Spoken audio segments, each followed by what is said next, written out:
تو میرے محترم بھائیوں، اس رمضان کے مہینے میں سب سے پہلی چیز کیا ہے کہ ہم اپنے اندر اللہ تعالیٰ کا خوف اور ڈر پیدا کریں، ہر گناہ سے بچیں، ہر برائی سے بچیں، کسی کے ساتھ زیادتی نہ کریں، ظلم نہ کریں، جھوٹ نہیں بولیں، کسی کا دل نہیں دکھائیں۔ ہمارے ایک بزرگ تھے حضرت واسف منظور صاحب رحمہ اللہ، ان کا ہمیشہ ایک جملہ ہوتا تھا، دیکھو بھائی، اپنی ذات سے ہم نے کبھی کسی کو تکلیف نہیں پہنچانی ہے، کوئی ہمیں پہنچائے ہم معاف کریں، درگزر کریں گے، بدلہ نہیں لیں گے، صبر کریں گے، معاف کریں گے، بدلہ اللہ سے لیں گے، دینے والے اللہ ہیں، انعام اور بدلہ دینے والے اللہ ہیں، اللہ کے خزانے بڑے ہیں۔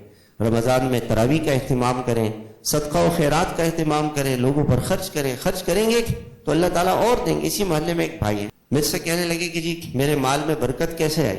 میں نے کہا آپ ہر روز جو ہے اپنے آمدنی کا، اگر آپ کو 100 روپے دکان میں آمدنی ہوتی ہے، آپ 1 روپیہ 2 روپیہ الگ کر۔ تو انہوں نے 1% مقرر کر لیا، ہر روز جتنی کمائی ہوتی تھی اس سے کچھ پیسے الگ کر دیں۔ سال کے آخر میں وہ میرے پاس لے کر آئے جی اتنے پیسے ہو۔ میں نے کہا اگلے سال آپ اس کا حساب کرنا، آپ یقین مانیں اگلے سال اس سے دگنے ہو۔ میں نے کہا دیکھو کیسے اللہ تعالیٰ نے آپ کے مال میں برکت دی۔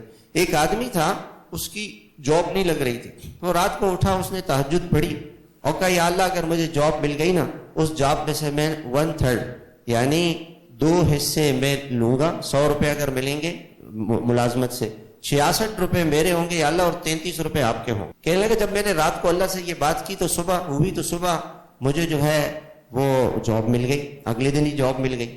اور پھر ایسا زمانہ آیا کہ میں بزنس مین بن گیا، لاکھوں روپے میری کمائی ہے۔